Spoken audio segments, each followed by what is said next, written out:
You know, behind almost everything you use, from the phone in your hand to the car you drive, there's this invisible engine, a silent, logical force that's constantly working to, well, build our modern world. Today, we're going to pull back the curtain on that engine. We're talking about industrial automation. So just think about it for a second. How does something like messy, raw wood pulp get turned into these perfect, identical sheets of paper? And not just once, but thousands of times a day, flawlessly. How does that even happen without someone guiding every single tiny step? Well, the answer, as you've probably guessed, is automation. It's really the art and science of creating systems that can coordinate all those incredibly complex steps all by themselves. It's about building the logic into the machines. But okay, why do we go to all this trouble in the first place?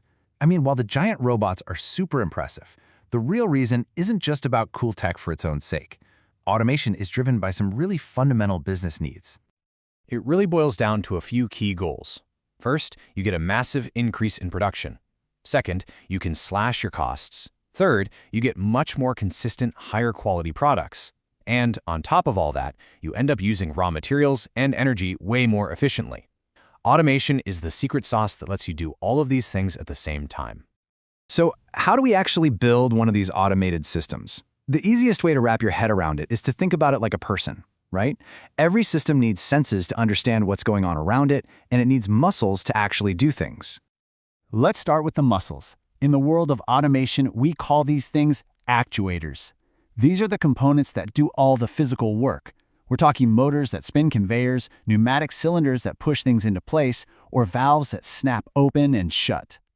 And this is so important to get. If you took away all the actuators from a machine, it would just be a big, lifeless sculpture of metal and plastic. Actuators are the source of literally all movement and action in the entire system. And now for the other half, the senses. In our world, these are the sensors. They are the eyes and ears of the machine. They're constantly checking. Is an object here? Is that tank full? Is this part in exactly the right spot? They gather all the information the system needs to make a decision.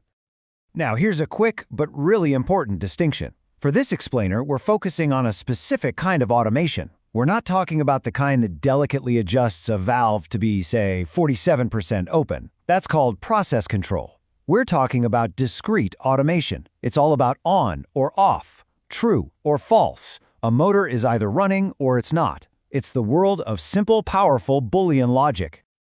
Okay, so we've got our senses and we've got our muscles. But what connects them? What takes the information from all those sensors and tells the actuators what to do? Well, we need a brain. Before the computer age, this was an absolute electromechanical nightmare. The brain was a massive cabinet full of physical relays and miles of wires. Every single logical connection, every "if this happens, then do that," was an actual physical wire. Can you just imagine the complexity, the troubleshooting, the sheer noise of thousands of little relays clicking open and shut all day? And then came the revolution, the Programmable Logic Controller, or the PLC. And this is the part that changed modern manufacturing forever. The logics moved from being trapped in physical hardware to living in flexible software. A change to the process that used to take a whole team of electricians a week of painstaking rewiring could now be done by one person in a few minutes just by uploading some new code. It was a total game changer. And a PLC isn't just any old computer. Oh no, it's a specialized, hardened-up beast of a computer built to survive the heat, the dust, and the constant vibrations of a factory floor. Its entire reason for being is to run that one program that orchestrates the senses and the muscles day in and day out without fail. But it's about so much more than just code. And this quote really hits the nail on the head. Being a true automation engineer is a really deep field. You have to understand the sensors, the motors, the electrical wiring, the physics of the process itself. The PLC program is just one single piece of a much, much larger puzzle. All right, so let's bring it all together. We're going to see how the senses, the muscles, and the brain, our sensors, actuators, and the PLC, all work together in concert. It's like a symphony of logic, all coming together to get a real-world task done. So, for our example, let's look at a simple assembly station. We've got 3 small conveyors feeding parts onto one main conveyor. Pretty simple, right? Now let's break down the logic. Okay, let's trace the logic. First, workers place parts on the conveyors, and the indicator lights are on. As each part arrives, a sensor, that's our senses, detects it and tells the brain, our PLC, to turn that light off. Once the PLC knows all 3 parts are in place, it signals the operator that everything's ready. The operator hits the start button, and the PLC commands the muscle, the main conveyor's motor, to run for exactly 45 seconds. After that, the cycle stops and resets. See? It's a perfect loop of senses, brain, and muscles working together.